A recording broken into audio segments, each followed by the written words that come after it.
Daily బాదం తప్పకుండా తినడం వల్ల గుండె ఆరోగ్యం మెరుగుపడుతుంది. అలాగే బాదం ప్రతిరోజు తినడం వల్ల ఇన్సులిన్ స్థాయి అదుపులో ఉంటుంది. ఇవి గ్లూకోజ్ ను శరీరం బాగా శోషించుకునేలా చేస్తాయి. తద్వారా మధుమేహం అదుపులో ఉంటుంది.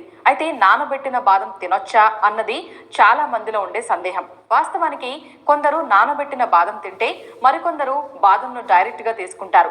కానీ నానబెట్టిన బాదం పప్పులు తినడమే ఆరోగ్యానికి మంచిది. ఎందుకంటే బాదం పప్పుల మీద ఉండే తొక్కలో టానిన్ అనే పదార్థం ఉంటుంది. అది మన శరీరం పోషకాలను గ్రహించకుండా చేస్తుంది.